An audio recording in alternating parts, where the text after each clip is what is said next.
I'm very happy that we found the opportunity to invite Professor Valérie Rosoux.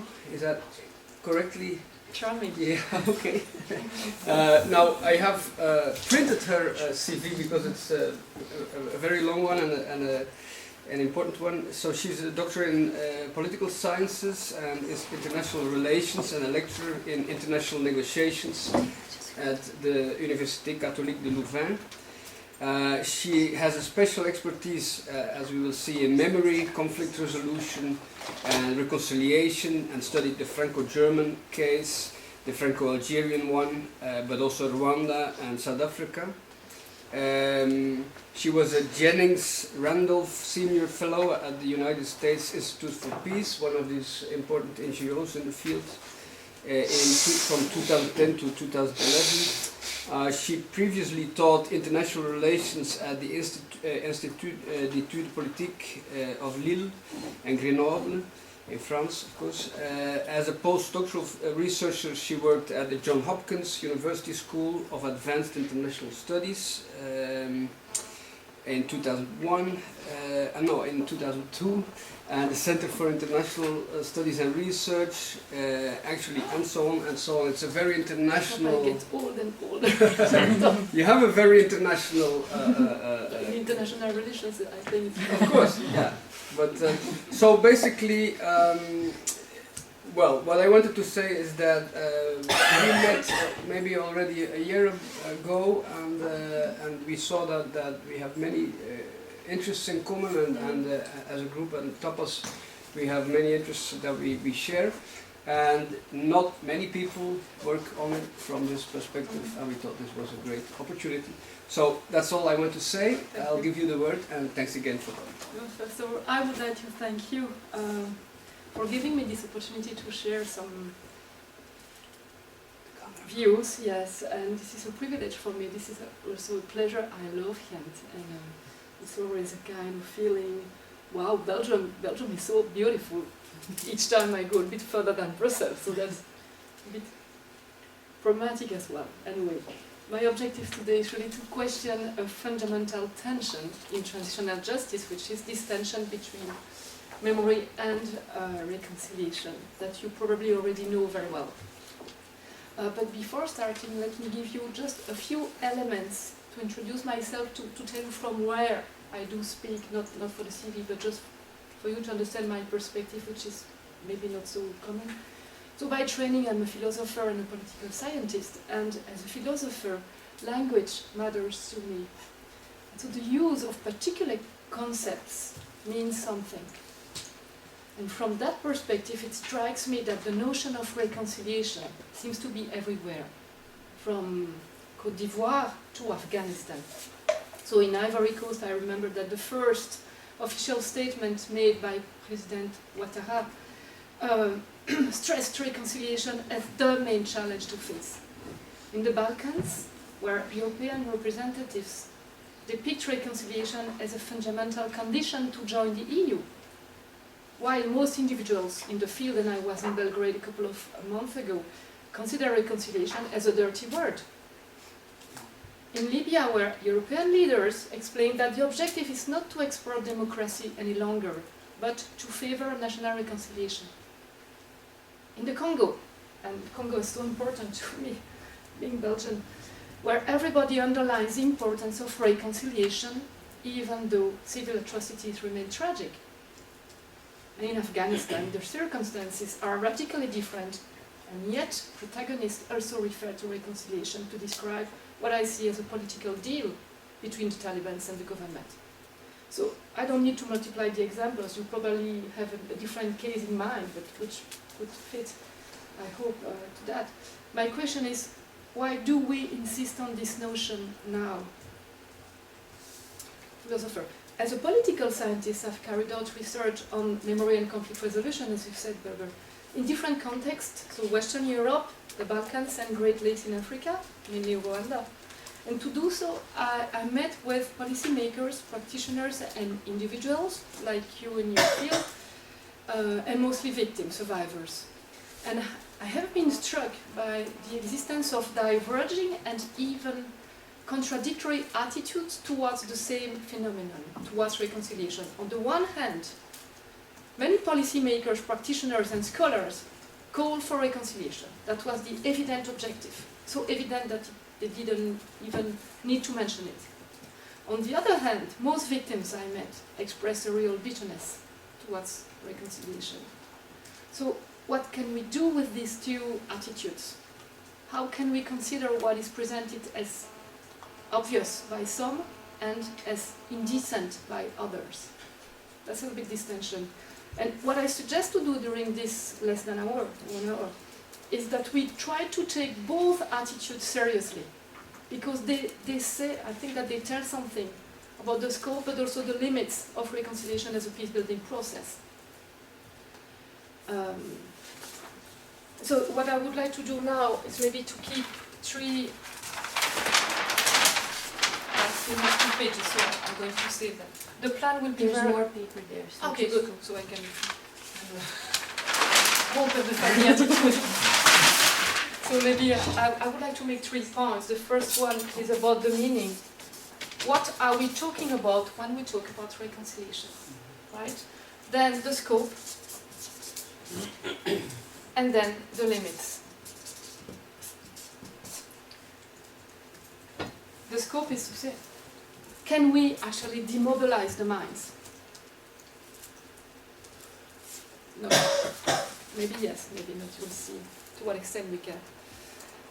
Yeah, so in my title I took the Festering Wounds, because I think that in the aftermath of an international conflict or inter-community conflict, we are not only dealing with open wounds, but festering wounds. So that's Goya in, 2 centuries ago, and I think that we're not far away from that nowadays. This is something that a friend of me did. I don't know whether you know what, you see what it is, but from the more you get closer, the more you see that actually it's people and people and people. So, right? So that's a little bit the starting point. So first, the meaning, what are we talking about? And I would like to start by an anecdote. While I was in the US, I made a lot of interviews at the State Department, because I don't know whether you're familiar with the US Institute of Peace. It's just the building, the same block as, you know it, the same block as the State Department, and so it was easy. And I met with Melanie Vervet, who was a close advisor of Hillary Clinton, a diplomat, an American diplomat. And she was very proud to tell me that they had just launched a new reconciliation project. It was $28 million, mainly in the Balkans, but also in the Congo. And so she was talking about that. And after a while, I just raised the question, what is your view, what is your definition of reconciliation? How do you conceive that? And she stopped for a while and she told me, reconciliation has to happen at all levels of society as soon as possible. So I have absolutely no clue about her own definition. And the same pattern was really obvious. Interview after interview, reconciliation was never defined. And why? Actually, I realized that it was not because people were a bit fuzzy, it's just that it was not necessary, because it was so clear to them. And why was it so clear? Because reconciliation, you have war, and you have reconciliation. You don't need to explain what reconciliation is, it's just the opposite of war. And for another interview, someone told me, she is a practitioner from an NGO, she told me, yeah, war means the vengeance and hatred, it's just non-reconciliation. So that was the view. And what I suggest, of course, is to go a step further and to wonder, okay, despite its increasing use, reconciliation is a fuzzy concept, but it's used. So what does it mean? And there is no consensus at all in the literature or among practitioners about the necessary conditions for it. So for some, the core element is trust. It makes sense. For others, the core element is truth. Also makes sense. And yet other voices claim that the essence of reconciliation is an identity change. What I would like to do is that could you take 1 minute, no more, to write down what it is for you. If you had to give me a definition of 1 sentence, what is reconciliation? Of course there is no good and wrong answer, right? But could you make the exercise for you? Of course we're not going to share because it would be too long, but maybe during the question it will come back. But could you just write down what reconciliation means to you? What is the goal to be pursued? And what is the case study that you have in mind? Because we will see that we will be playing with different conceptions. Do you want to shift it? No, it's okay. No. I have. Okay, sorry, I haven't seen it.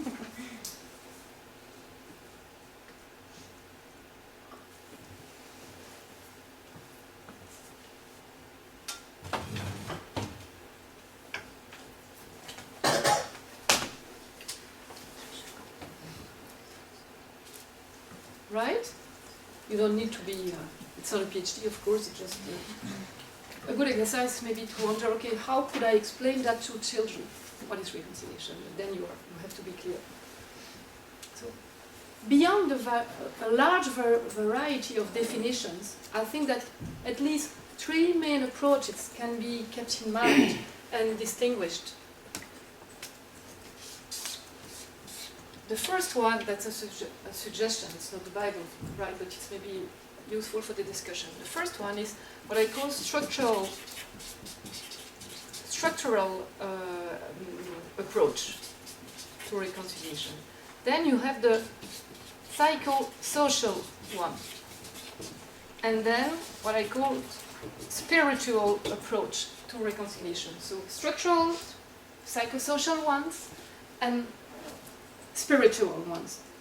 The first approach gives priority to security, economic interdependence, and political cooperation. Right? The second one underlines a kind of cognitive and emotional aspects of the process of rapprochement between former belligerents. You see that it's completely different. And then the third accentuates a process of collective healing based on the rehabilitation of both victims and offenders. In short, you can maybe keep in mind the fact that the structural approach generally it deals with the interests of the parties, the issues at stake, while the 2 other approaches deals with relationships. So here it's more about the interest, and here about relationships. I'm going maybe to give you 1 example to make it a bit more concrete. The first one, it's really a legal and very pragmatic view. It emphasizes the need for mutually accepted institutions, organizations. What could be an example? Very easy and very close to where we live. Structural rapprochement. No idea? Yes? Franco-German? Yeah, sure. The Franco-German case is really, I think, a very good example of structural measures with the European construction. And this is very well summarized by Jean Monnet's intuition when he said, nothing can last without institutions, right? So you perfectly know what it is about.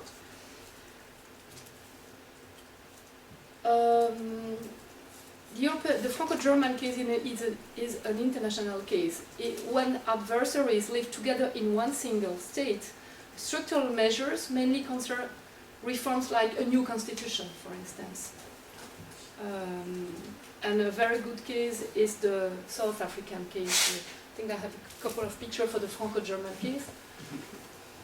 We see generation after generation the optimistic view from last week, maybe. Yeah, the stereotypes. Negotiating with a hereditary enemy, it's possible, sure. The couples. Yeah. And this is the South African case that you probably know very well. Oops, this one too. And here you can see the festering wounds that I was talking about. Right? Then, as you can imagine, the structural changes can be implemented relatively quickly after the end of a conflict, but the transformation of relationship does not occur in the same way. And even though institutional and legal measures are critical to establish a basic level of trust, they are rarely sufficient to encompass the majority of the individuals. What is the impact of one textbook and so on. So you have to encompass the majority of individuals affected by the conflict. Then the two other approaches are maybe interesting. The psychosocial one really stresses the importance of kind of reciprocal process of adjustment of beliefs, attitudes and emotions shared by the majority of society members. The objective is really to forge a new relationship. And the difference between this approach, psychosocial one, and the other one is that in the spiritual approach, the objective is to restore a broken, harmonious relationship. That's very important. So a concrete example of the psychosocial one is in the Franco-German case. It's striking that 70% of the French and Germans, I don't know whether is there any German here? No. But 70, you are German? No? Okay. Yeah, there is a chair. There is a chair. Sorry. 70% of the French and German towns are concerned by Twin Cities programs, and more than 7 million youth participated in exchange programs. So this is really concrete, right? While the third one, the spiritual one, much more very famous thanks to the TRC, the Truth and Reconciliation Commission in South Africa, they go a step further by asserting that reconciliation attempts to lead to forgiveness. And that's where it becomes a bit slippery, I think. So what do you have to remember from all this kind of distinction? Maybe one single thing is that there is a kind of continuum in terms of conceptions of reconciliation, as far as I saw it.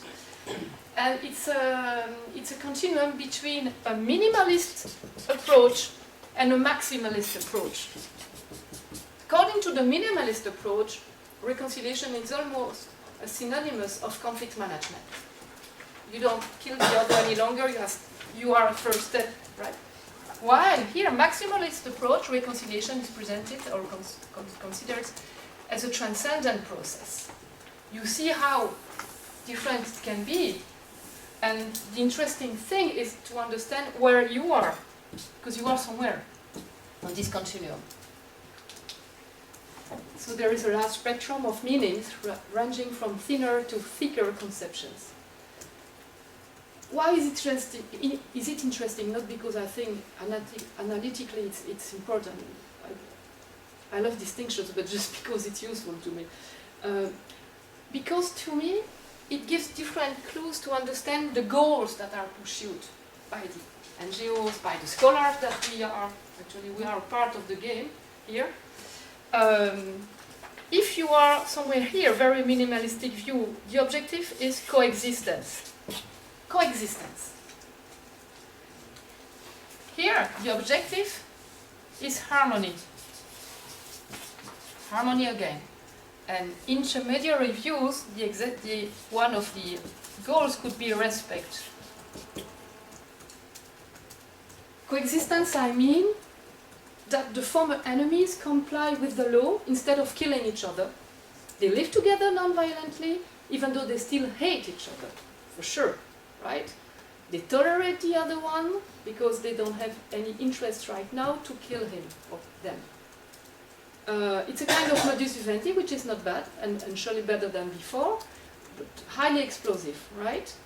Then, if you try to go forward and to mention not only coexistence but respect as a goal, it means that the people can really go on strongly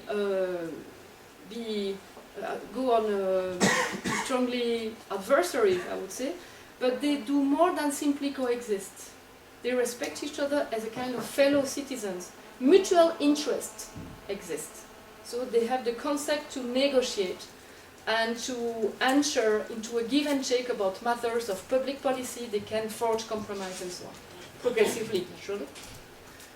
And then, more robust conceptions of reconciliation when they present forgiveness and harmony as objective, to me are much more difficult to defend, but I will try to argue, to explain my position. But personally, and once again, it's not the truth, but it's my position, I think that reconciliation will never eliminate misunderstandings and conflicts.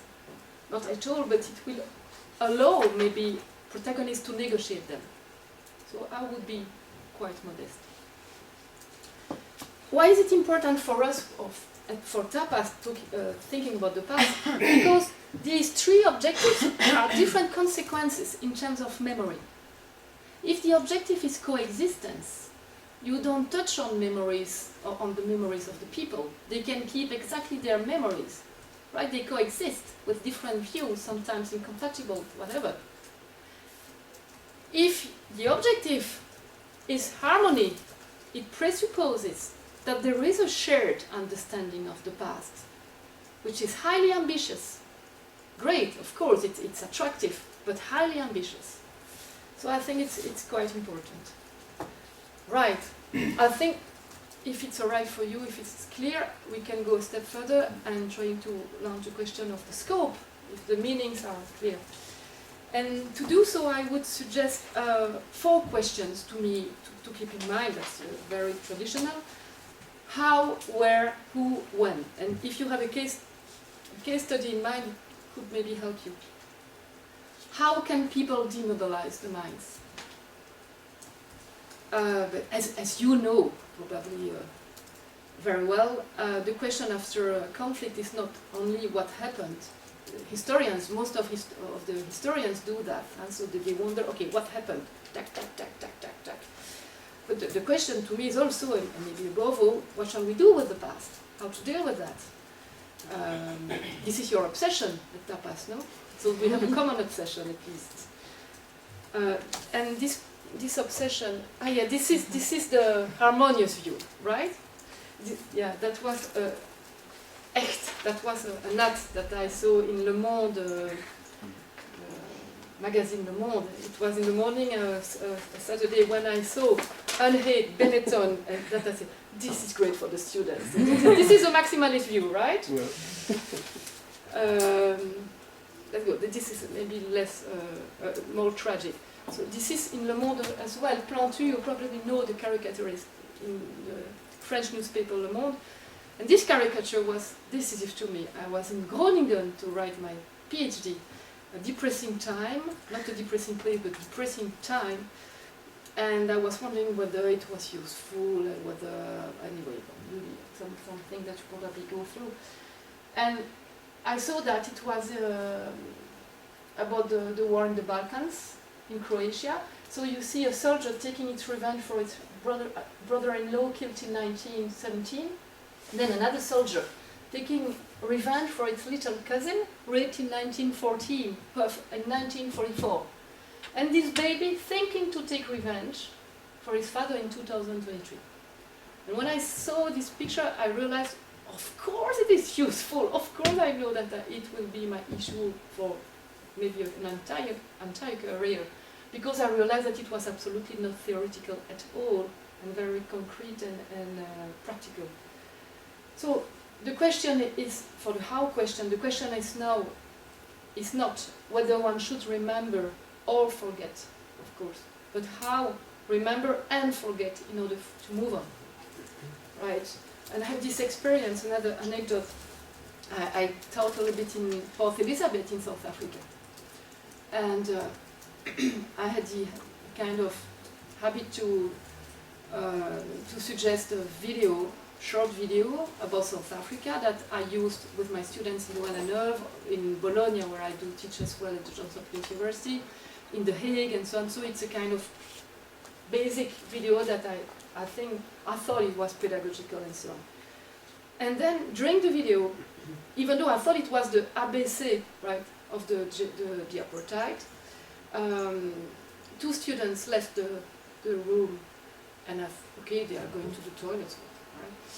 They didn't come back, so I went out, and then I realized that they were crying, same age as most of you. And then I felt pretty bad, extremely bad. And I went to them, and I said, but you know, I feel terribly sorry, but I didn't realize that it would be something difficult for you, because to me, truly, I thought it was really something that you knew by heart, because it was not that difficult. And she said, but I didn't know, one of them. I didn't know. I said, you didn't know, come on, it's just a kind of reminder of what the apartheid was, but it was not so far away. She was 22 years old. And then after a couple of sentences, and after maybe, I don't know, 15 minutes, I realized that when she said I didn't know, she meant I don't want to know. I just want to forget. For surely family reasons, and the documentary was about Port Elizabeth, so that's maybe why. Then I realized that it was so delicate, so delicate, that what I could do in Bologna or Leuven or Ghent, I couldn't do it in Port Elizabeth, even though it was not with survivors. Yes? I want to interrupt. I think in the case of I want to forget, it's much more traumatic. Don't you think so? Yeah, we'll come back to that question of, yes, that's a very good question. I promise you that I will come back to that. Yeah, but I think that at least my position is not is it better or not, but that's what she said, right? We'll see whether it's efficient or not. And last time I was, 3 days ago, I was in Brussels, Schumann station, right? And I saw that. On the one side, on the white side of the wall, you see forget and, on the other side, remember. So initially to me it was how to remember and forget, but the artist made it the other way round, how to forget and remember. Take whatever you want, but the question is really how to deal with this sequence. Or maybe the question is really how to deal with this sequence, the timeline with the past, the present and the future. And I would like to show you something, if I may. Is it help you or? You can use. Oh yeah, that's okay. Yeah.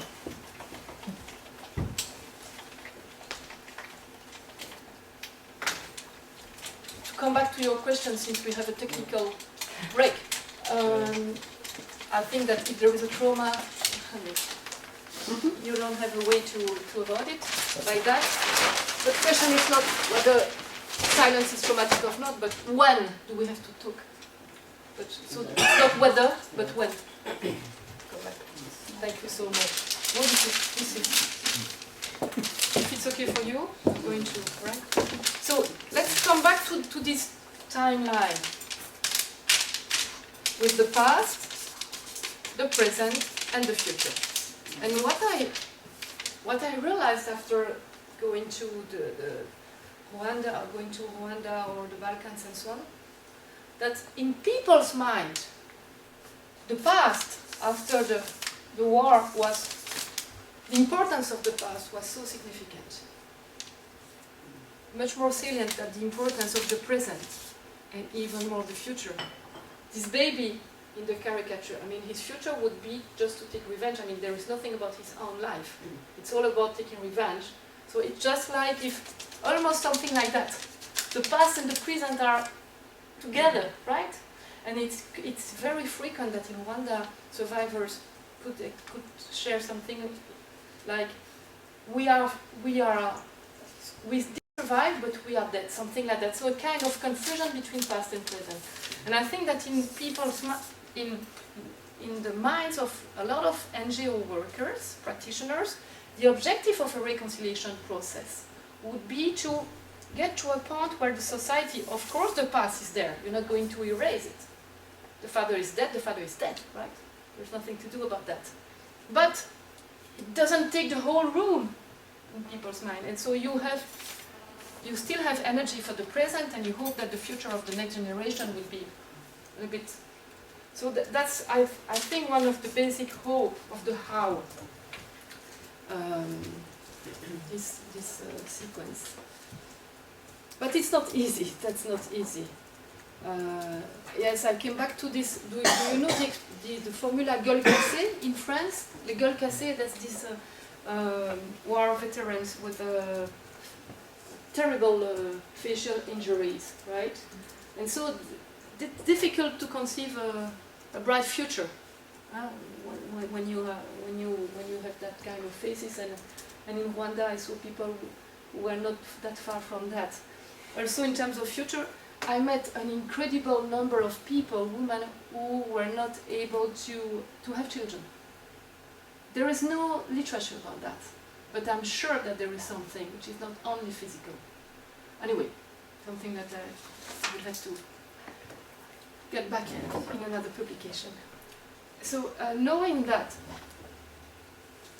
I would like to tell you something that about a speech made by Hillary Clinton in the Congo. It was in 2009, and I think it's a marvelous illustration of this hope, this shift. She said in Kinshasa, "We can go work with people who are willing to forget the past and focus on the future. We are not going to work with people who are looking backwards, because that's not going to get us where we want to go." And I fully understand the logic here, and it is fundamental to move on, to move forward. That's the objective. I do agree with that. However, I'm struck by the gap between this official objective and the individual testimonies of those who have been literally broken. And so my fear is that this logic of let's moving on and so on could lead to the idea that this is very important, that they are actually good victims, the resilient ones, the forgiving ones, the victims that we expect them to be, that allow us to turn the page, right? And bad victims, full of resentment. What are you doing then? It's time to move on now, right?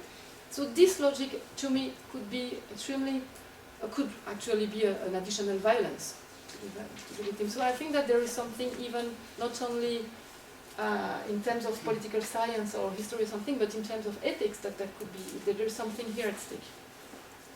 So the challenge, and this is a terrible challenge, the challenge is to find a delicate balance between the legitimate need to focus on the next generations, this baby, and the need to respect those who can simply not move on.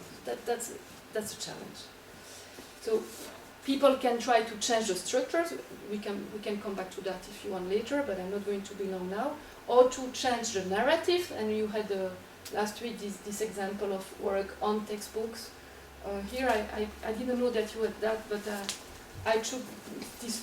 Probably she referred to that. It's a textbook made, but 10 years ago by a team of Palestinian and Israeli historians, and one of my friends was in the Israeli group, and so they made it. It's not one, like in the Franco-German case, one common narrative, but two, at least not completely incompatible, but diverging memories, right? So they made it, but nobody used it, right? So at least it exists, and there is a niche of people able to do so. But so what I think we can keep in mind here is the fact that in terms of narrative, but to be very rapid, you can have a situation where you have A and non-A versus incompatible narrative, Bosnia now, right? Then you can have, I'm sorry, it's a bit artistic, A and B, like that. Like in most of it, or maybe like in Belgium between, I don't know if it's risky to say that, but French speakers and Dutch speakers, but probably we have different views. Maybe not incompatible, but probably divergent. On the Congo, I made the exercise with a PhD student. It was quite interesting. Yes? Perhaps to add to your Walloon Flemish question, it's actually interesting that when the new government was formed, once of a sudden from the Walloon community there were a lot of insults of We'll come back to that. So that's an interesting. It's the core of the issue, I think. Completely, I was furious. Anyway. And here, what the Franco-German case did, it was neither A nor B, but a kind of new narrative alphabet, let's call that. Because otherwise there is one narrative which just was imposed, right? But I don't want to be long now in order to have a good discussion. So we saw the question how. Let's go briefly to the question where. Why do I think that it's important that people take in mind the location, the context? You know that we have to be sensitive to the context and so on. That's not the point. But I would like to emphasize the importance of the violence before, during, and after the violence. What do you know about the relationship between the parties? I would like to be concrete. Before the violence. What do you know about the relationship between the parties, let's say, Franco-German case? It's interesting that if you take a look at the literature, at the letters, at whatever, at the fairy tales and so on, you will be struck by a kind of mixture of hatred, for sure, towards the other one, and a mutual fascination. So, hatred and admiration. This is decisive. So, admiration for the French culture and vice versa, admiration for the German literature, for instance. Even by officers during the war, you had that kind of fascination. This is decisive because you don't have that in the Franco-Algerian case. There is hatred, despise, no fascination at all towards the Algerian culture. And that is important to know whether the reconciliation initiatives could be seen the same way. Of course they cannot, because the process is different before. And in other cases, like in the Belgian Congo, or Canada, Australia, First Nations and so on, there is no relationship at all before violence. I mean, violence just starts the relationship. So this is important to take that into account. We cannot compare all the situation with the same label. During the violence, what do we know about the representation of the other? Everybody mentions reconciliation. I told you Côte d'Ivoire, Afghanistan and so on. But if the other one is seen as the enemy to fight, like in the Franco-German case, let's say, traditional war, is it the same situation as a place where the other one is the traitor to punish? Civil war, Chile, Argentina. Or a situation where the other one is the child to educate, or the barbarian to civilize, Franco-German case. And the situation where the other one is the animal to exterminate, genocide. To me, of course, we use the same label. Of course, the processes have to be distinguished and adjusted. And after the violence, because just the fact that the violence ended via a negotiation process or via a military defeat does change a lot. It can be implemented afterwards. And initially or spontaneously, a lot of students always tell me, yes, the best is really when we have a win-win negotiation, like in South Africa. And to be frank, I'm not sure. A kind of asymmetrical defeat or a military defeat, crushing defeat, makes things much easier afterwards. It's not big. I don't want to make the apology of the crushing defeat, but of course, from the French part, it was much easier to give their hands to the Germans there lying on the door or lying on the ground than to give the hand to someone who is still a kind of threat, right? So that's a bit complex.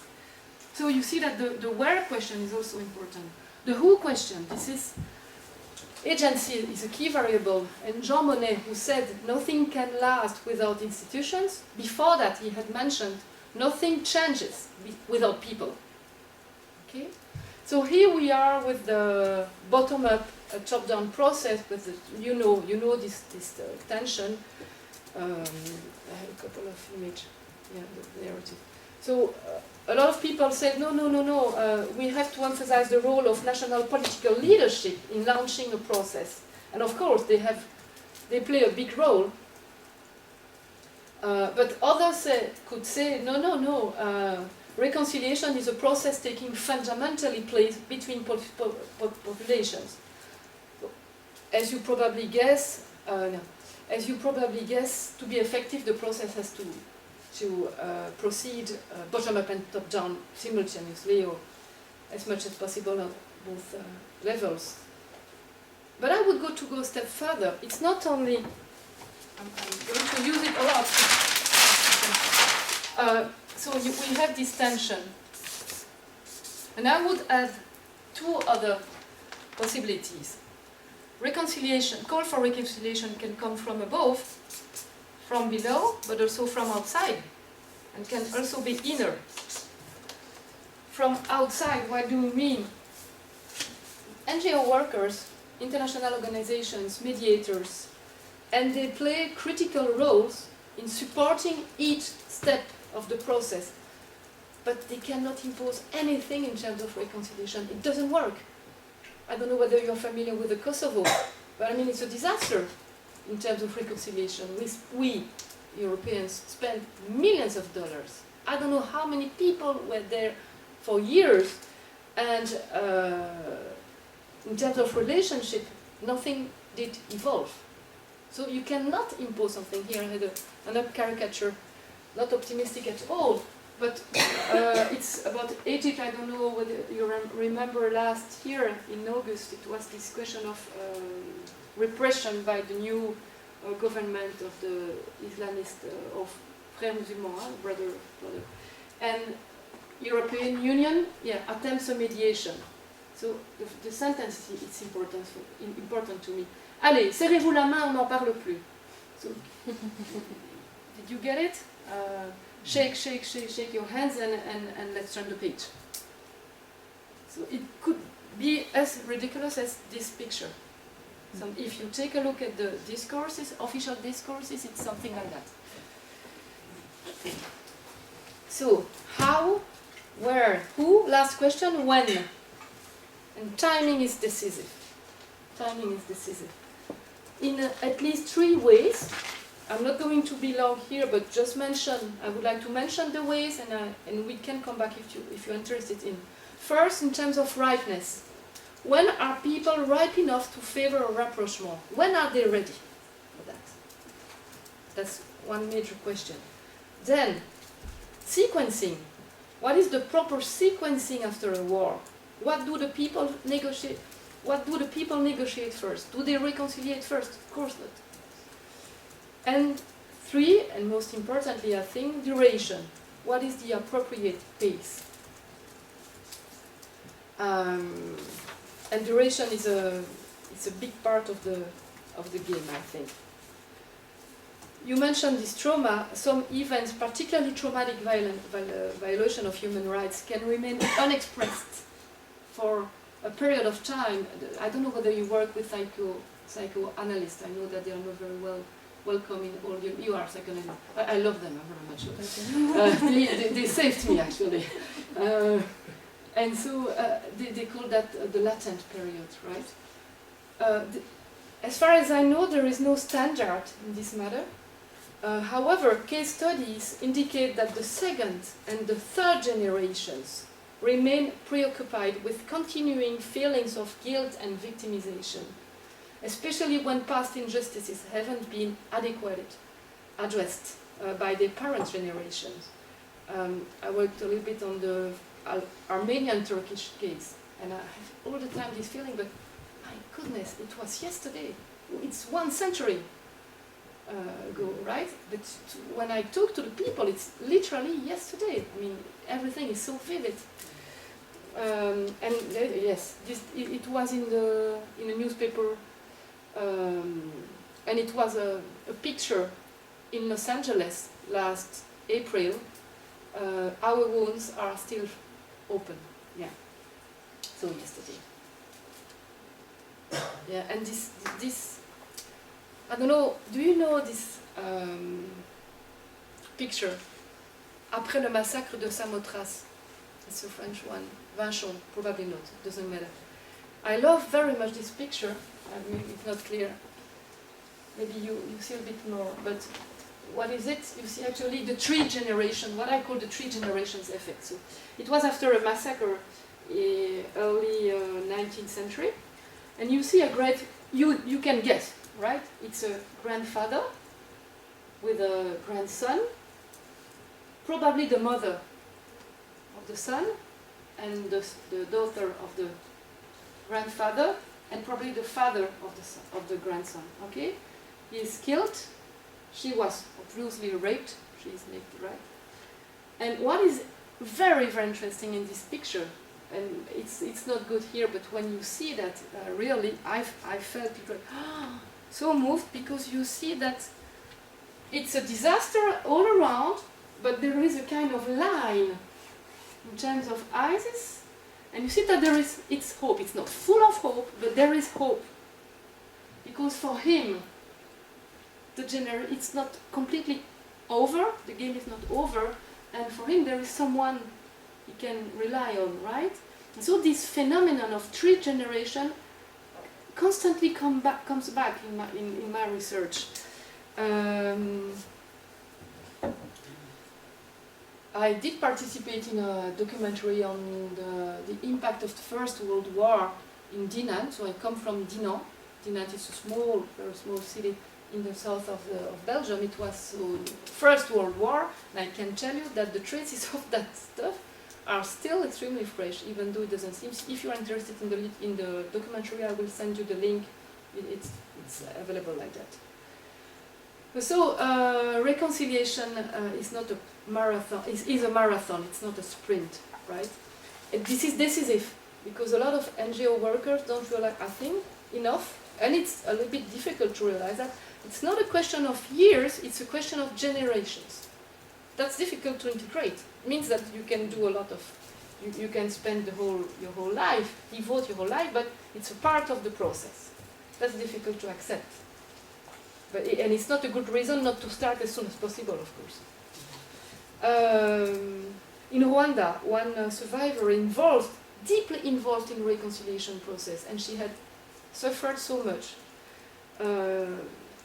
was so involved that I was a bit puzzled, and I asked, but where do you find the energy, right? To go to jail, to give some food to the perpetrators, you are alone, and so on. And she said to me, Valerie, I took the time to hate everybody. It took me 10 years. I needed this time for hatred. Now I can think about reconciliation.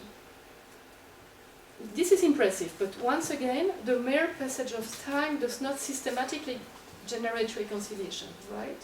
Another survivor came to me as well and explained, hey, I can live with them. Don't ask me more. Don't ask me too much. And I fully respect it as well, of course. So let's go. You feel that we are getting to the last step, and I will be short. The practical limitations. What are the limits? And here, again, an anecdote. At USIP, the project I submitted online, the title was The Limits of Reconciliation as a Peace-Building Process. And the first meeting that I had there, literally the first meeting, once I was accepted, the guy was extremely warm and said, oh, I'm so happy that we're going to work together and so on. A very nice guy.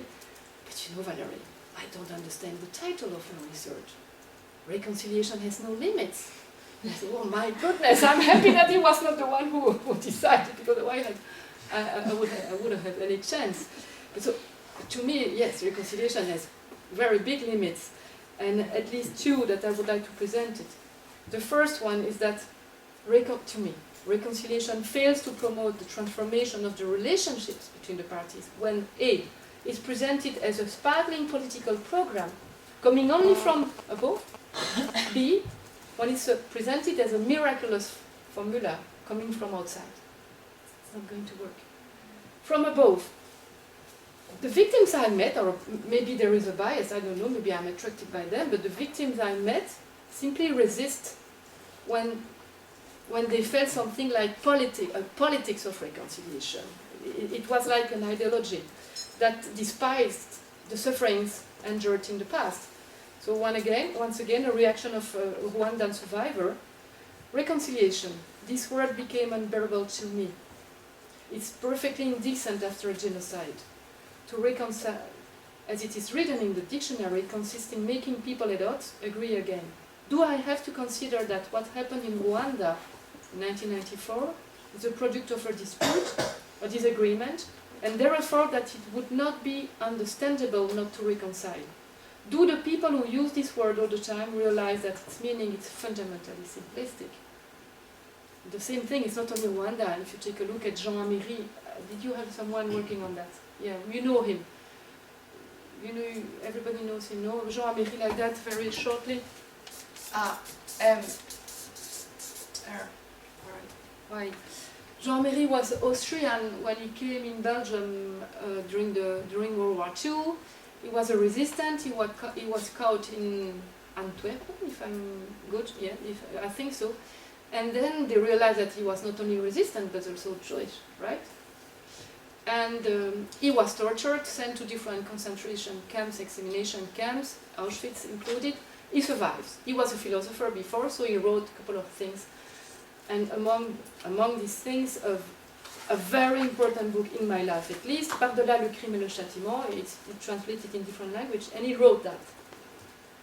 It was during this time, it was right in the middle of the Franco-German euphoric narrative. A narrative that makes sense in my life, right, for my generation. But to him it was unbearable. What happened really happened. And the fact that this happened cannot be taken thoughtlessly. Nothing is healed. My wounds opens and reopens every day. It was in the 60s. And to me, his words are really emblematic because he eventually committed suicide. So he could not simply.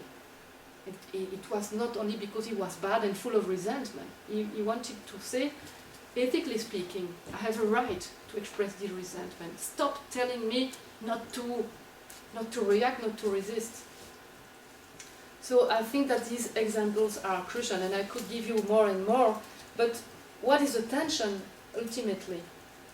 This is, when speaking about reconciliation, the legitimate need to look forward always risks to deny people damage to life. I already mentioned that, so going to go quicker. That was from above, and from outside, reconciliation may become a kit for stabilizing peace. It doesn't work. In Rwanda, the notion of reconciliation seems unacceptable when it sounds like an advice given by the former colonial power. That's unbearable. Someone said to me, and she used the sentence Europeans, but she meant Belgians, right? Coming from Europeans, Belgians. This word has a paternalist and contemptuous connotation, since the blacks are perceived as children who are invited to make peace after a struggle. This is Tintin in the Congo. If you take a look at the book, this is literally that. There is a picture when you see two small blacks who want to have the same hat, and so Tintin comes and says, okay, he takes the hat, and he splits it literally. This is one for you. There is now you are reconciled. So that's very important for us, I think, to be extremely modest. If I have to summarize the approach that I observed at USIP, but also in Belgium among different NGOs, that I like, by the way. I'm not here to criticize them, and I'm deeply involved in one of them in my private life, so that's not... But nevertheless, the call that I observed was maximalist, therapeutic, and with a happy hand. Just an example of each. Maximalist in the sense that during almost all my interviews, I realized that what did have the people in mind, it was a kind of scenario, to some extent unconscious, I think, with what was the expected picture. A kind of triangle with a forgiving victim, a repentant perpetrator, and of course the third party, we are, as the heroes who can make the connection between both. Then therapeutic in the sense that the main concept is trauma, and I understand, it makes sense, but at the same time it's slippery as well, because if the principle is, actually in Rwanda everybody is traumatized. The perpetrators, the victim, and it's true that in a way everybody suffered. the descendants of the victim, the descendants of the perpetrators, the returnees, but right, then the second, the conclusion is then we have to heal the society, It means that, second conclusion, everybody has to forgive each other. I cannot. Everybody doesn't have to forgive each other. Okay, justice has something to do like that, in that kind of situation. So there is also a risk in focusing only on therapeutic approach. This is a big part of the game, but it's not the only one that we can take into account, I think. Especially when this is a perpetrator who said to me, we have to forgive each other, to forget the bad story and to be focused on the future. Right. But the guys have been raped and so on, right? And then the third major, the happy end, this is a little bit, if you take a look at almost all the documentaries made on Rwanda, you have this scenario with the happy end. You have almost, in each, I did a kind of systematic study for a publication, and it was absolutely striking. Almost each of the documentaries had the same kind of end picture, the new generation and in the future, right? Almost healed and so on. Once again, that's not the happy end I saw everywhere, right? And the story is not finished. Améry, it took 3 decades before committing suicide. That's not, some victims are resilient, right? That's not, but still. Why is it like that? I think that because we have a need for efficiency, we have a need for hope, and we have a need for closure. That's it. But I think that's crucial as scholars, not only as practitioners, we have these needs, and that's crucial at least to be aware of that. Need for efficiency. The reconciliation narrative is great.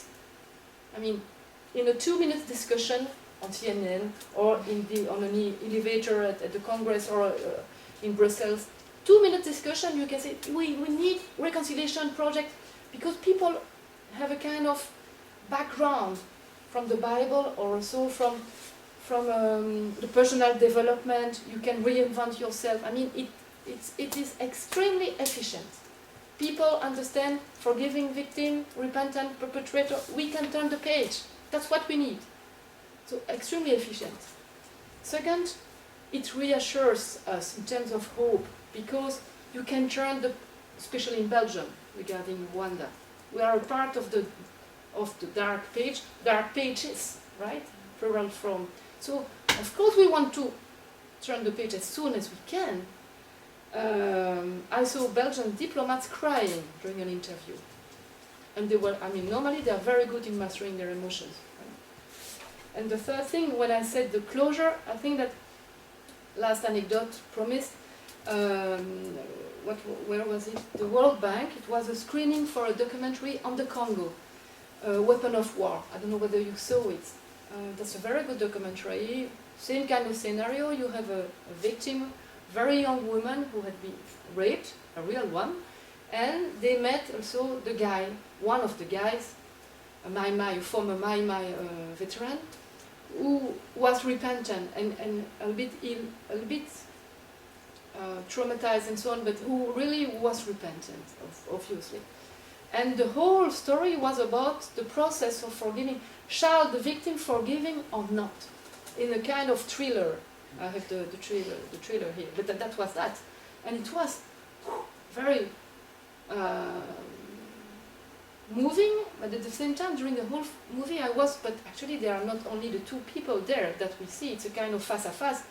I was imagining the people like that, and the microwave, not microwave, the micro, and so on, all the team around. And at the end of the film, you see that the guy came with an animal that he had, that was the only thing he had, and she was crying, saying, but it's not only because it was difficult, it's also because I don't have any future. No future. Because nobody is going to get married with me. Everybody knows that I was raped. She was 16, something like that. So it was terribly tragic. And he said, yeah, right. But are you going to forgive me? And at the end she said, yes. and she was left alone, and I felt terribly bad after the end. And then the light came back, it was the World Bank, and everybody was so happy, and I was, but did we have the same movie, the same screening? And actually the words that I heard were, what a redemptive story, it is so uplifting. And I didn't see how it was uplifting at all, but I think that it was this need for closure. So that's why, to me, the reconciliation narrative is so central.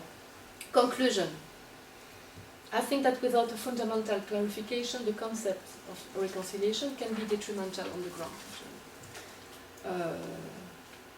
And once again, my goal is absolutely not to be cynical and to present all the reconciliation efforts as a pure illusion, but not to be adjusted and to be maybe more modest.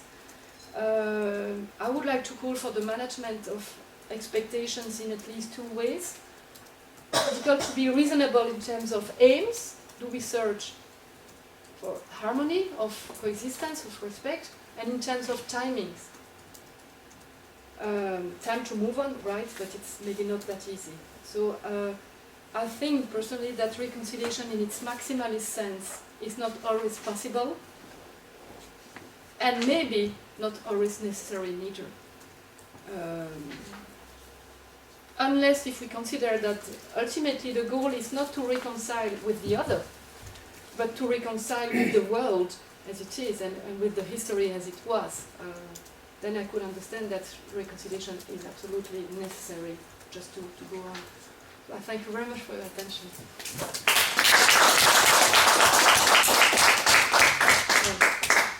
4 generations in Iraq. The floor is yours. Okay, thanks a lot. I'm sure there will be many questions. Actually, some of them already came up during the lecture. Who wants to go first? Well, maybe we can start by coming back to the questions that were already asked, sure. and then others have more time to think of it. Well, the two of you had a question. Maybe. Well, yeah, I would say, well, today we can still discuss about trauma. Well, maybe it's a good idea also for the group itself, that everybody who asks a question has presents him or herself very. Okay.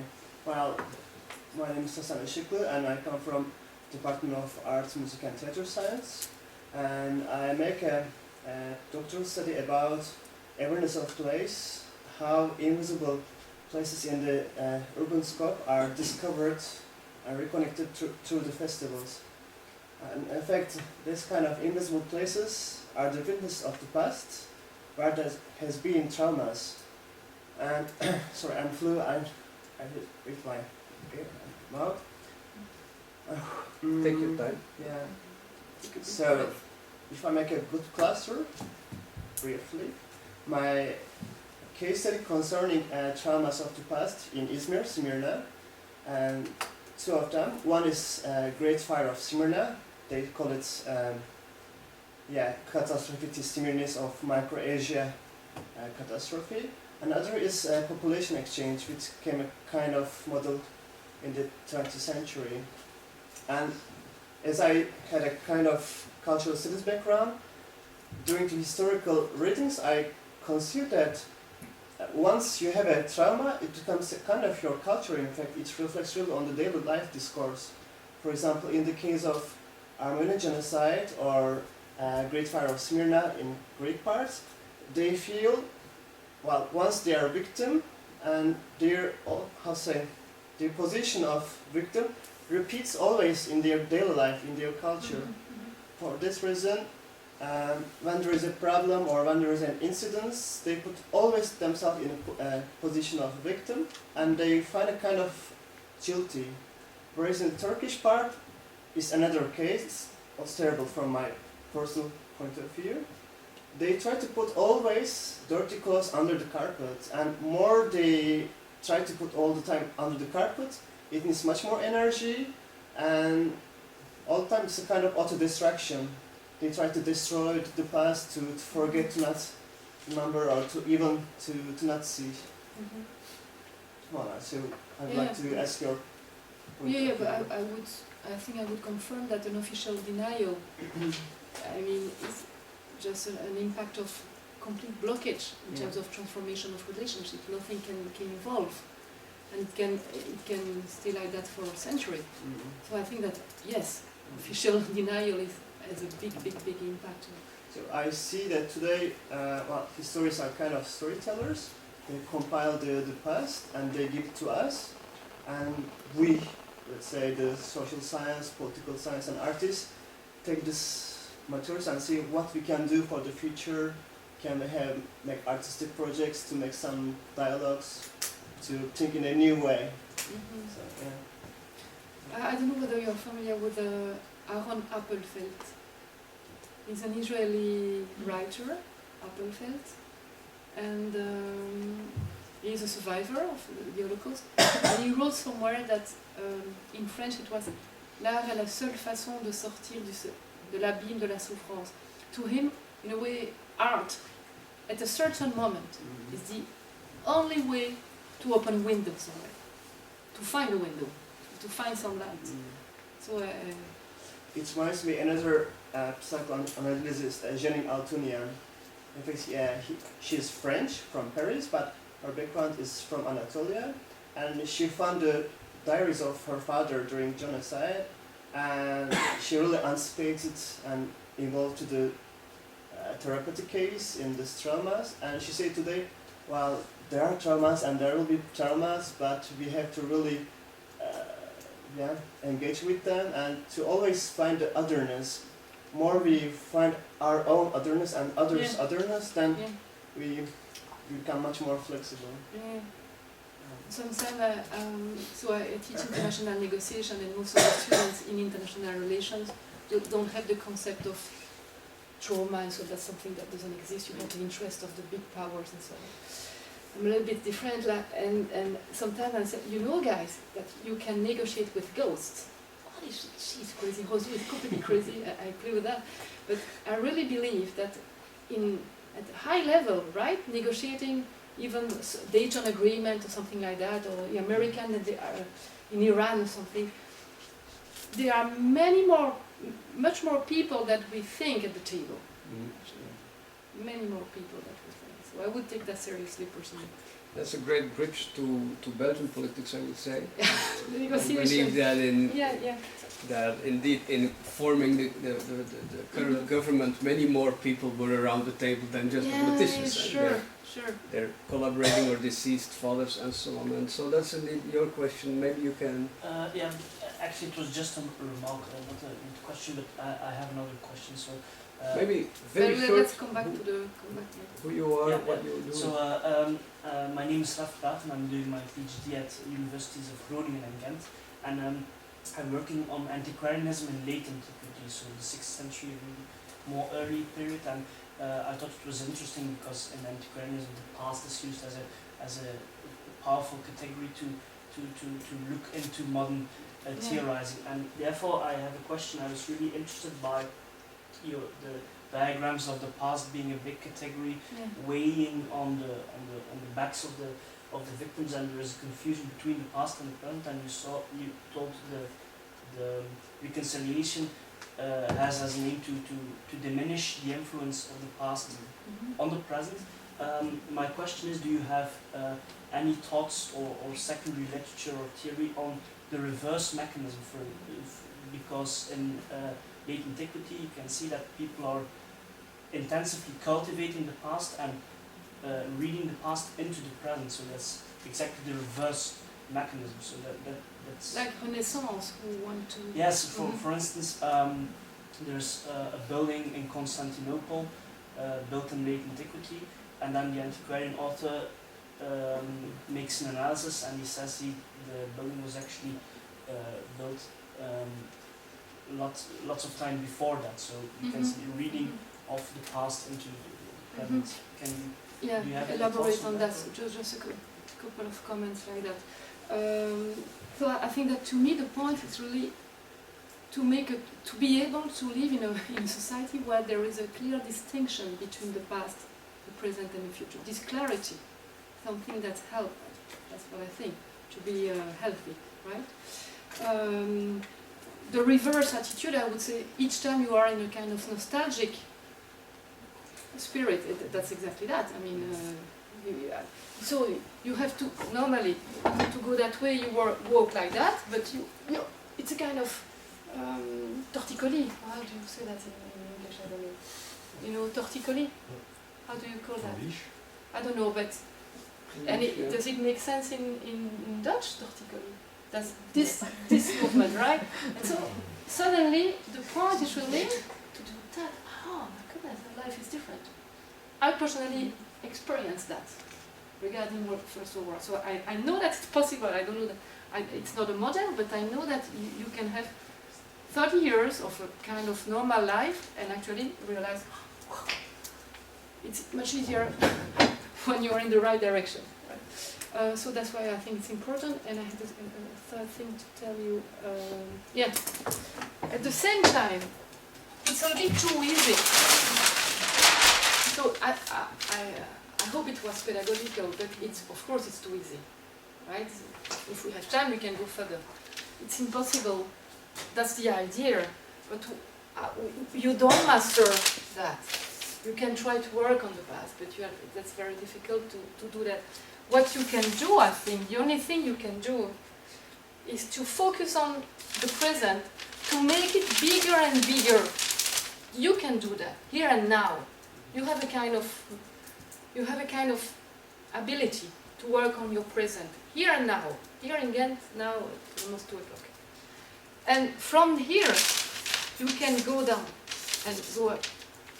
To see the past in another way and to see the future. So I think that we have a kind of power here, but we don't have much power to make this exercise without focusing on the present. I don't know whether and it's precisely that, this ability to live here and now, that is broken for a lot of people who have been victimized.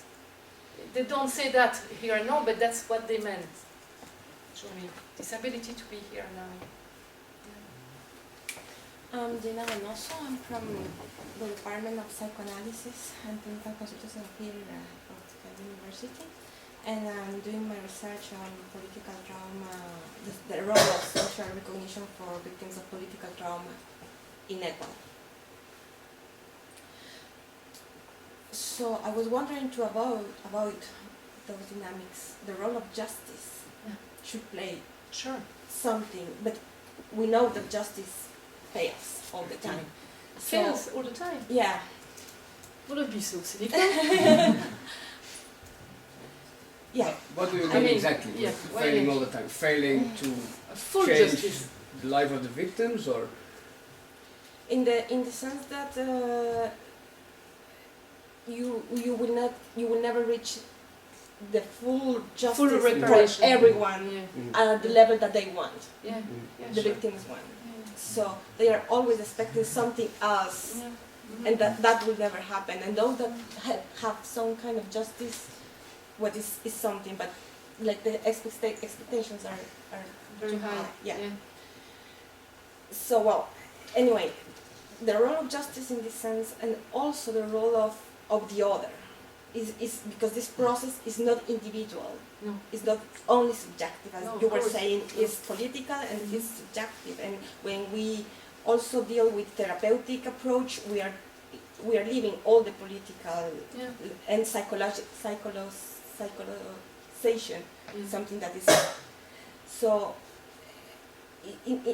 In those terms, how could be helpful some sense of justice, or in case justice fails, some sort of political, social recognition to try to include the past, to symbolize the past in the present and therefore in the future. Of course, I don't have any formula, right? Because otherwise I would contradict myself. Nevertheless, I think that there are things maybe that could be important to take into account. This question of expectation is really decisive, and you are right.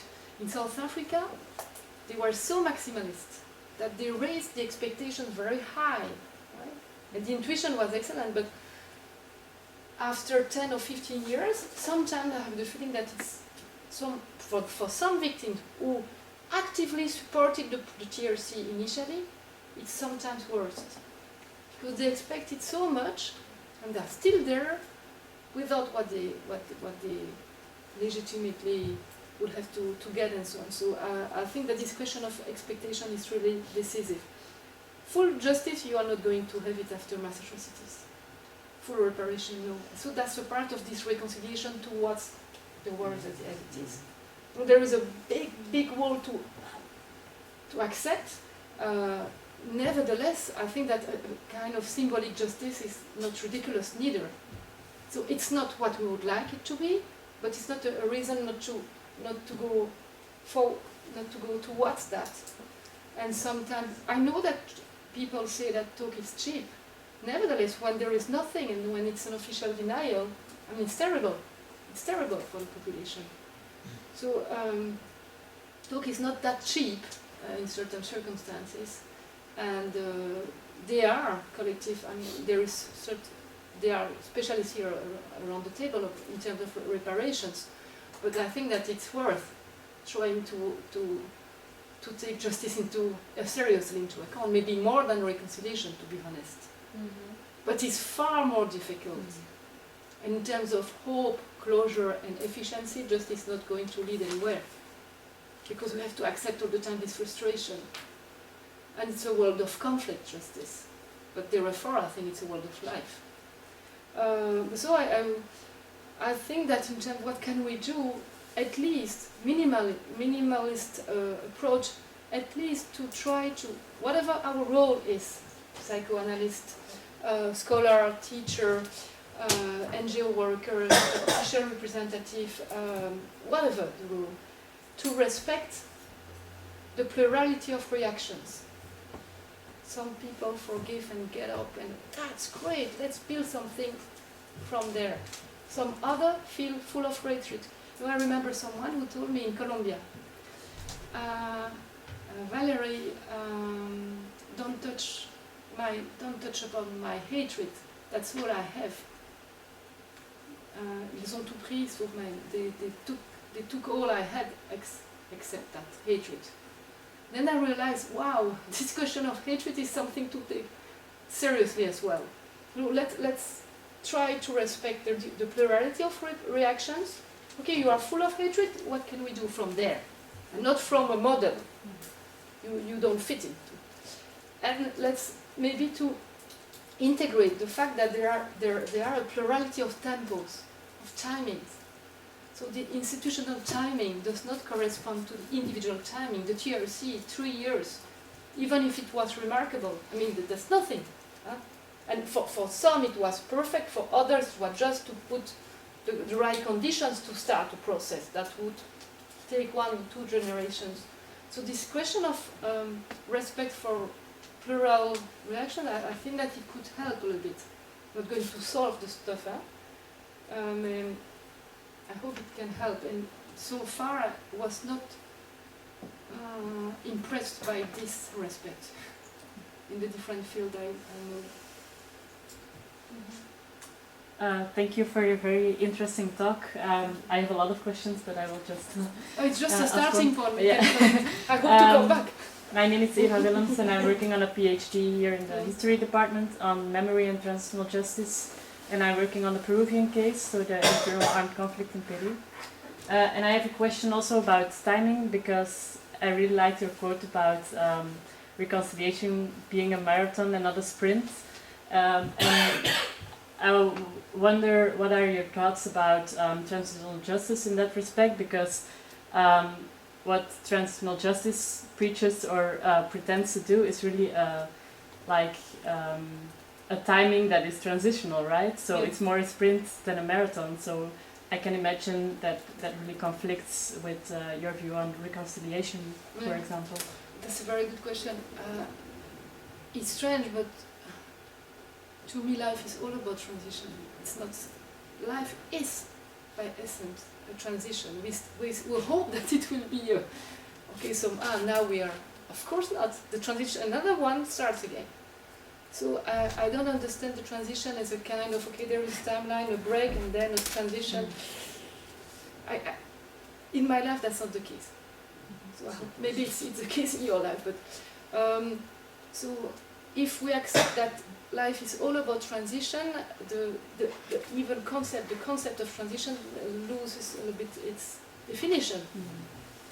That's why I'm a little bit puzzled about this question of I would say maybe we can be flexible. They need, at the International Center for Transitional Justice, they need to be funded, and also to be clear, for the 2 minutes discussion in the elevator, they need to come with a kind of timeline with this is the conflict management, conflict resolution, conflict transformation, and from there to the... they need to give a kind of visibility to their action. So I understand that, and it's interesting in terms of analysis. Now let's be flexible to see that it's just so contradictory to my previous conclusion, which was a plurality of timings. But at the same time, I understand that they could not have the same message as I am, because ultimately what I say is, I see the war as a kind of fire in a wood, and to do something after that. I would consider that each single tree has to be, you have to extinguish the fire on each of them. It's impossible, right? But that's what I think is necessary. So there is a kind of tension. I can adopt this posture because I'm a scholar, and I don't need to be funded for. It's impossible to realize what I'm talking about. Or let's imagine that I'm the director of ICTG, what I will never be. Thanks for me and also for them, I think. I would need a grant for 3 generations. It doesn't make sense, but that's what I would need. At all levels, 3 generations at least, right? To make sure that everybody could again. So, but that's an interesting debate. But I would take that seriously, and also the other way. And what can you do, you as a scholar, to understand this puzzle? But ideally speaking, I think that there is a plurality that you cannot deny. Yeah, I agree. I definitely agree with that. Yeah.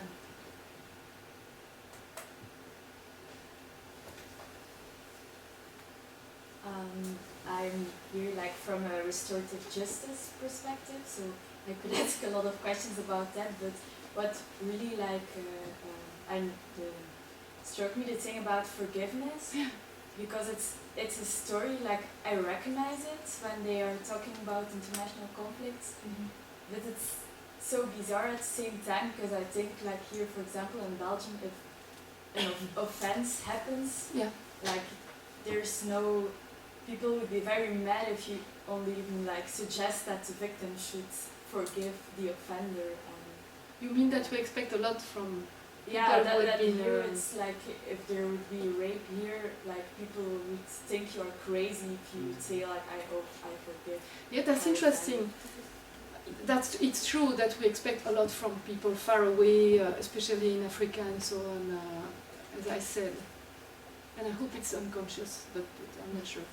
At the same time, even in Belgium, if you take a look at one reaction of my students, after 30 hours with me on conflict transformation, I can tell you that I repeated the message, right? Don't be too normative and so on. He came to me, was very nice, he is still a nice guy, he came to me, appreciate the course and the seminar, but tell me, forgiveness is, at the end of the day, this is much better, isn't it? So, this is deeply, and this is a deep belief. It's a Christian tradition also. This is a Christian tradition, and so, but you are right that according to the places and according to if you are very familiar with the crime, then you realize that it's not that easy. But still, there is a sense that the good ones, or those who are very well reacted, are the forgiving ones. I mean, let's imagine someone here in Ghent, a mother and a student here at the university was raped and killed here, there, in this yard. And let's imagine the parents, 3 weeks afterwards, on Radio 1, and they could say that it's terribly tragic, but we want to forgive this, because hatred is going to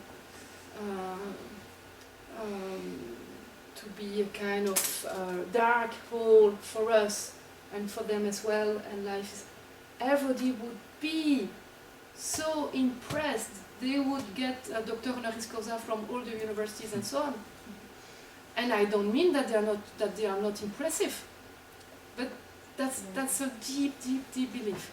That's what I want to I guess it's the same if it's about like mediation here. It's also, they will say like we respect all kinds of victims, and you will see how far mediation between offenders and victims can go, and just the fact that they are communicating, even if it's like a message like I hate you and I want you to know that, for example, that's better than that they don't have the chance to communicate. But I guess somehow in the back of your mind you always hope.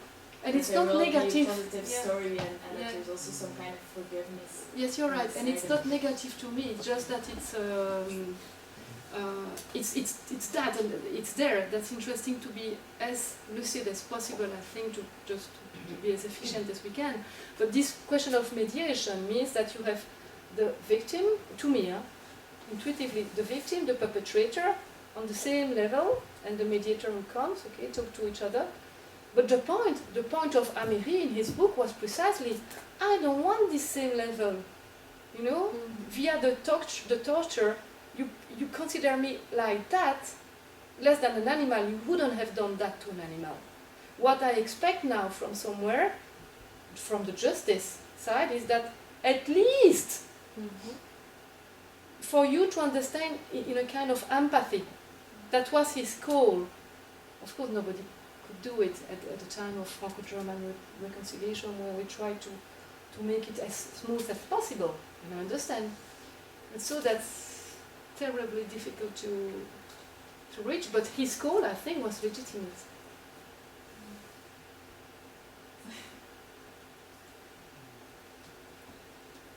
I think we have time maybe for one last question. If there is any? Just out of interest, do you think there is an expired date on reconciliation? For That's instance, a very good question, and I'm going to come back to Belgium if you don't come mind. back to Belgium. That's exactly the point. I don't Belgium want to was escape. one of the only countries who hasn't announced amnesty for the ones who collaborated with the Nazis. And then you can see this problem coming resurging back again. So is there a point after which you can say the chance for reconciliation is lost? Yeah, that's very. I just finished a paper on time and reconciliation, and I gave the Belgian example with an anecdote. If you don't mind, I'm going to tell you.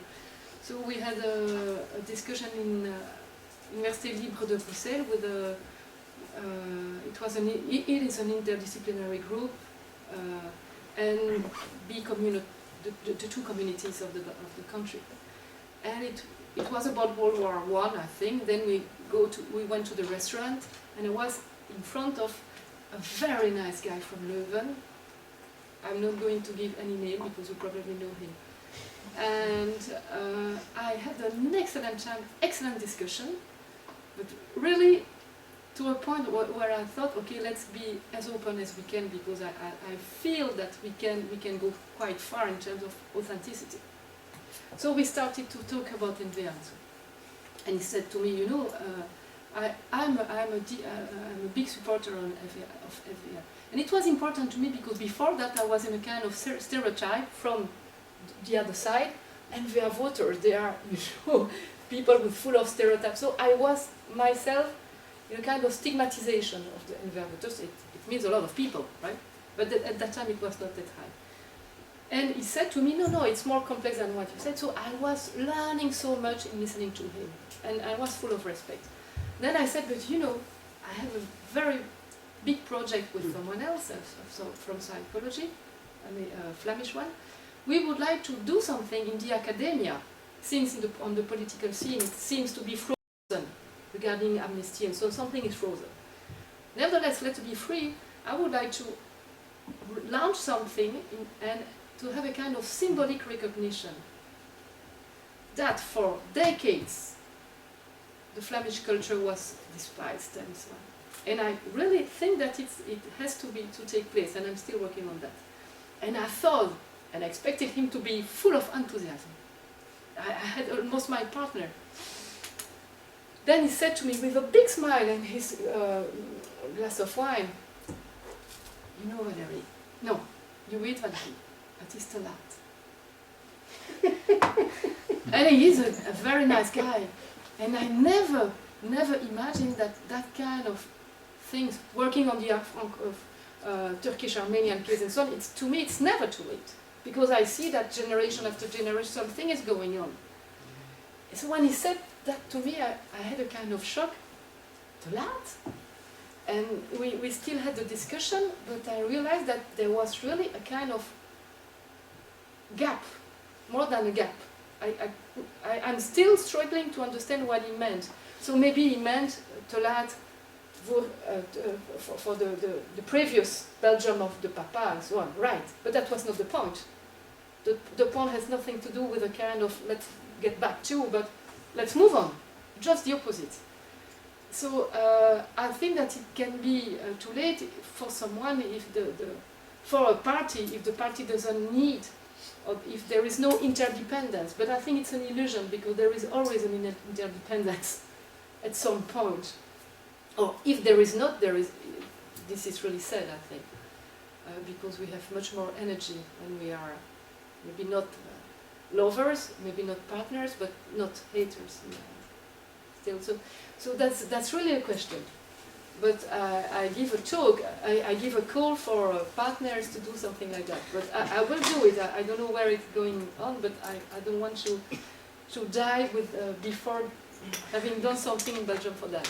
I don't want to be an It's an interesting question, I think, in the sense that, I mean, we're speaking about these narratives, and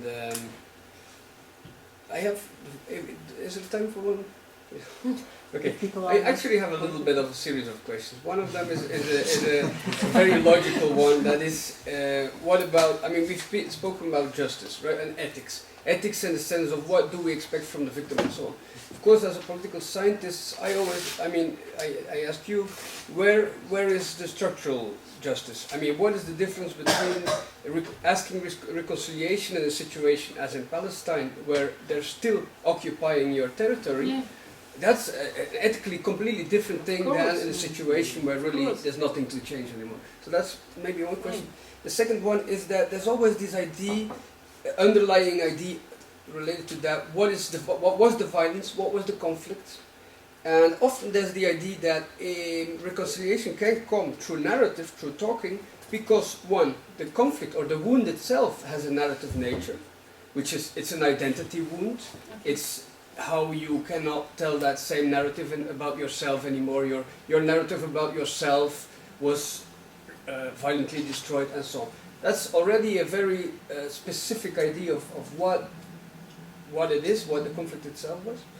Then there's this idea of a just world principle, the idea that, because we've been talking about the victims and perpetrators, reconciliation on a societal level often involves very much the bystanders. Sure. Convincing the bystanders that they haven't done so wrong, and the idea that if only they would have known, they would have been differently, acted differently, since we want to believe in a just world.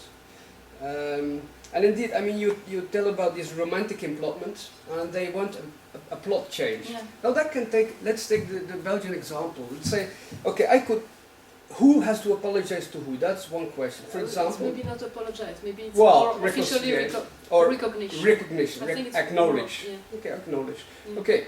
Well, the one hand, if we step in this idea that it's between Wallonia and Flanders. No. That's already a big. I mean, in Wallonia, we had the same despite from the elite, the Francophone exactly. elite. It was Walloon. Well, exactly. So what you could do is transform the narrative and say, well, I'm, for example, from both a Flemish nationalist family on the one hand and a bourgeois, French-speaking family on the other side. Well, I can tell you, if my grandmother, the bourgeois, despite something, yeah, it was Flanders, or Flemish culture. But it was because it were workers. She would have despised any workers around the world as much as she despised the Flemish ones because they had no culture. Exactly. So, well, we could also say that, let's say, the working class has the right to ask, let's say, acknowledgement from these generations of bourgeois. Has nothing to do with, for them, with Flemishness, right? So, be creative. I mean, that's transforming the narrative. Also, in accepting that there needs to be an acknowledgement, we accept that the story was told in a certain way, that it's indeed about culture and language, and it's about so much more, I would say. I mean, I'm just, these are loose thoughts. Maybe 1 minute for each, and then I need to have an alibi to come back or to invite you again. But ethics, what do we expect from victims? Of course, the structure. I didn't mention in the where, the context. It's so what in terms of balance of power and so on. That's the basic, but it's so basic that everybody spend PhDs, work on that. So I didn't mention it. But of course, that's the first question. Who has power when? The first thing in terms of sequencing, I didn't elaborate on that. But when I said what comes first, first is security. In Israel or in Congo. The first need is security.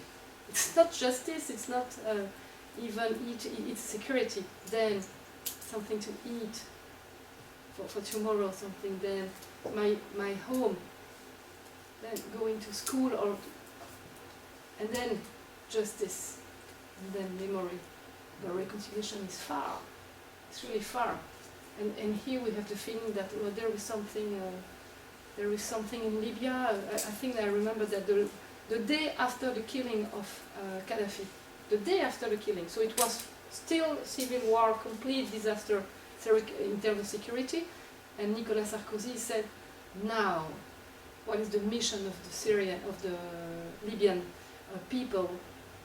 Reconciliation and to forgive each other. It was completely, in terms of timing, completely out of the... But it was completely normal. Journalists said, "All right." So right. The narrative about yourself, identity, wound. I think that a real rapprochement implies at least 3 kinds of changes in terms of narrative: the way you represent the past, the way you represent the other, and ultimately that's where it's the most difficult thing: the way you represent your own group. That's where it's difficult. That's where it has to move. But bystanders, you are right. In even the position perpetrator or victim, we need that kind of categories. And in some circumstances, they are correct. In other, and there are more circumstances like that we initially thought. In Rwanda, there are people who, in the morning, saved two guys and killed 3 others in the afternoon for months. What do we do with? And so literally they saved some that they could have been killed, and so the categories that we have doesn't, have to be deconstructed to a large extent. Acknowledgement. Let's be creative. You are completely right about the role and to change the Commedia dell'arte. Let's change a little bit the masks. There are plenty of work for that. But regarding the amnesty, my personal position, and I did it, I said it orally in Mur. I gave a conference 2 weeks ago, and people reacted like that. I think that jamais. Talking about amnesty, non jamais, said Madame Onkelins, and before her a lot of people. I think it is a disaster. It's not that I'm in favor of amnesty or no, I don't even know myself, but to open a debate, a public debate, in a public sphere, like a parliament or something like that, of course there is no reason to say no it or never. There is no good argument if there is only one single party who asks to have a debate, this question of public debate. And it's so counterproductive. It's not only, maybe it's not counterproductive in terms of vote, but in terms of moving on, it's so powerful to say no, never. That's the best way to make this frustration, this hatred so high So I'm completely in favor of a discussion, a public discussion. But the point, I think, to me, would not be the events themselves, because I'm not going to change my way to see what has been done, something like that, right? But all the sufferings afterwards for families and for innocent people. So I think that there is room for a discussion about that. I'm not sure that I'm an exception in that regard. Maybe it's a kind of closure or opening for another one. Okay. Thank you very much for Thanks your again. presence.